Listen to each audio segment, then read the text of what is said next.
fans have spoken, and they are calling on podcaster and famed UFC commentator Joe Rogan to referee the supposed billionaire battle between Elon Musk and Mark Zuckerberg. The Twitter CEO appears to be game, replying to a Twitter user's post with the fire emoticon. So to be clear, there's no real beef between the two, but excitement at the prospect of seeing the two tech rivals duke it out has been mounting over the past few days after Musk challenged Zuckerberg to a cage fight. A proposition to Meta's CEO was happily accepted, asking for a location. But regardless of if they actually both square up, both of these bosses have played it up on social media, taking jabs at each other, further fueling the fans. So Zuckerberg, Amber, has some jiu-jitsu training. He's 5'7" and 154 pounds. Elon is 6'1" and 187 pounds. I am all for this. I would love to watch this go down. Absolutely. When I said earlier on this show that I love billionaires doing stupid things with their money, this is why. Because the entertainment value, sometimes it's for good advancement of society and exploration. In this case, this is just pure down and dirty entertainment. And I don't think anyone is obsessed with either of these individuals. I know the right has kind of made Elon Musk their new Lord God or whatever. I'm not in that camp. I like what the guy's done for Twitter, but I wouldn't say I'm his biggest fan in the world. He's got some positions on humanism that I find kind of distasteful. But to see two big tech CEOs go at each other and do it in a physical fight, I think is hysterical. It's going to be incredible. To your point about their weight class differences, I would find it very, very shocking if Mark Zuckerberg had an iota of a chance in this matchup. Yeah, I don't know. Jiu-jitsu training goes a long way. I don't know what kind of training Elon Musk has, but he doesn't look like he's got that dog in him. He does not look like he can fight. And so I am very interested to see how this goes down. Men used to duel to the death for honor. And so I don't know how much they're going to let them really go at each other, given that neither of them have proper training. It would be very unfortunate for there to be a lot of hype for this and for them to abide by rules that are a little bit more strict or protective than the typical cage match. But I'm very excited to see it. I think it says a lot about our society that Conor McGregor is the highest paid athlete. We really like fighting. That tells us a lot about where we're at. But when it's billionaires fighting, I'm all for it. Let them duke it out. Let them duel to the death even. Yeah, physical fights are kind of a working class tradition. That was how men used to settle their disputes. Well, I guess it was an elite tradition back when it was dueling. But bar fights are obviously a long tradition working in lower middle class communities. And so I don't have a problem with necessarily settling disputes by getting physical in a controlled environment. The problem with bar fights is that they can often lead to death due to one errant thrown punch or bottle to the head. So this seems like a better way of getting out that aggression, but in a way that is controlled and perhaps mostly safe. But I don't know about the jiu-jitsu, because you often hear from these guys who claim that they're black belts in karate, and then they get in a street fight and they try to do some spinny kick and the guy grabs their leg and throws them to the ground. It just seems like that's usually something guys say to try to seem tough, but it doesn't really translate to real fighting. Yeah, unfortunately, this is more competition in the tech market than we've had in a long time in the United States. But I think it speaks to how CEOs view themselves and owners of large companies in the United States. They see themselves as kind of heroes, as leaders, as public figures.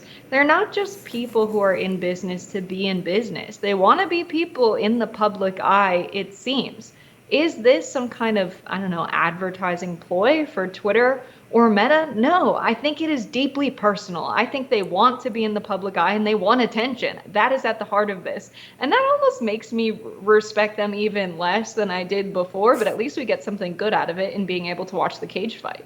I think a lot of people are going to respect them less after they see the flailing limbs and pale stomachs that are going to be shown in the arena. But you mentioned the lack of competition in the tech sector, and it makes me think that there needs to be some higher stakes involved in this fight. How about if Elon Musk wins, then the metaverse has to be broken up. Facebook and Instagram and go their separate ways. Maybe if Mark Zuckerberg wins, he can maybe make Twitter change their terms of service to more abide by something that he finds palatable.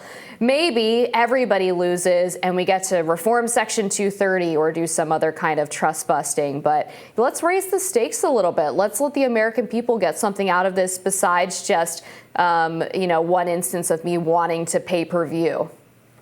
Yeah, and let's have all of the revenue generated from this fight go to grants for small tech startups.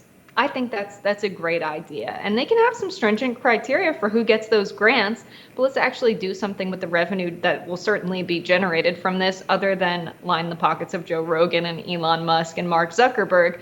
But I think that's a great stake for this fight is whoever wins, the other has to break up their tech company, or Elon Musk, in his case, it should honestly be Tesla and SpaceX and Twitter. He should have to kind of break up his ownership and say of his largest companies. It's a little bit trickier with the antitrust laws with someone like Elon, but I think this is completely fair. And Joe Rogan is probably capable of meeting with his team and coming up with some kind of fair stakes or outcome that benefits society instead of just, whoever wins gets to say that they beat the other in the fight. Let's have some real stakes and consequences. We know they have more money than they know what to do with.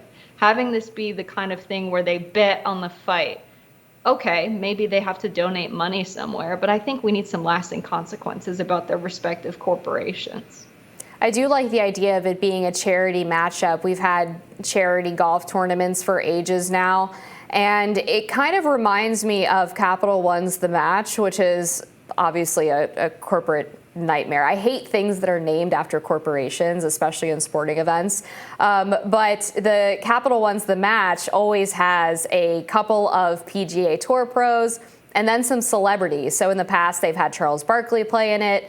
I think they had Phil Mickelson a couple years ago alongside him, and it's always great entertainment. They have a Super Bowl winning quarterbacks, and these people have the opportunity to kind of take out these under the current grudges that they have just by being some of the best athletes in the world and kind of thinking they're all better than one another. So I'd like to see this in a more high stakes scenario, which is the physical violence aspect of this. There's also another twist in the scenario. Apparently, Jordan Peterson wants the two tech giants to fight naked. I don't know about that. I think that we all should be spared the sight that would be, Jessica. And also, what is Jordan Peterson doing even suggesting that? It sounds a little gay. Yeah, Jordan Peterson, I think, why are you thinking about that? What's going on up there? You could have kept that to yourself. Nobody pried that information out of you, sir, that's immediately where your mind went when you thought of two men in a cage together. I don't want to see that. Many people don't want to see that. Jordan Peterson's kind of a strange guy. Sounds like Kermit the Frog to me. But I think what's going on with this competition is billionaires have had a quite an easy time at accumulating more money, right? Once you have that amount of capital, you can pay people who are very well informed about how to invest, what a smart investment would be to have the highest return. You can amass more and more capital much more easily. And to have a society that's based on this idea of individualism and competition, once you get to the point of having the amount of money and control that these two have, what do you have left to compete over? They're bored. They want to compete with each other and have more wealth than each other. But at some point, that's not enough, and they've maxed out their capacity to accumulate more capital or create more flows for more capital. So what do they compete with? Each other and their fists in a cage match in Vegas. It's like, this is what happens when you reach the pinnacle of our society and how we define success, and you have this much wealth. You get back to the most basic level of competition that humans have, which is just brawling with fists. And so it's kind of a full circle moment for what it means to live in a competitive society, and that's how we define success. There's something very interesting psychologically about this.